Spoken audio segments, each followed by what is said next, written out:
In northern Pakistan, a suicide bomber killed at least 59 people and wounded 157 others today at a mosque inside a police compound. It was the deadliest attack yet in escalating violence there. Stephanie Tsai has our report.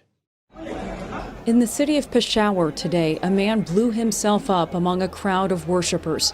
The explosion was so powerful it caused the mosque's roof to collapse, the wreckage landing on the nearly 400 worshippers below.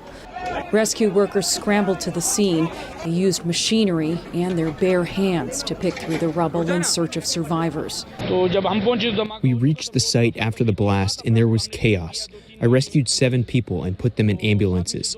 One portion of the mosque had totally collapsed due to the blast. Police say they're investigating how the attacker managed to slip through several barricades to enter the secured compound and whether he had inside help.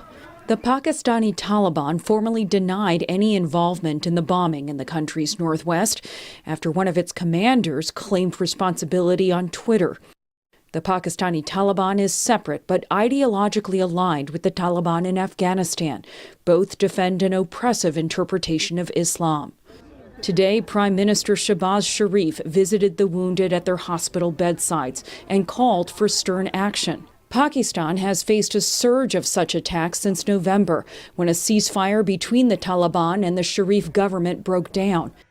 Tonight, mourners attended a mass funeral, expressing grief over the country's latest tragedy, one of the deadliest attacks on security forces in years. Back in this country, the Virginia elementary school where a 6-year-old shot his teacher reopened today. Students returned to class in Newport News more than 3 weeks after the shooting. Security was tighter, and the classroom where the shooting happened remained closed.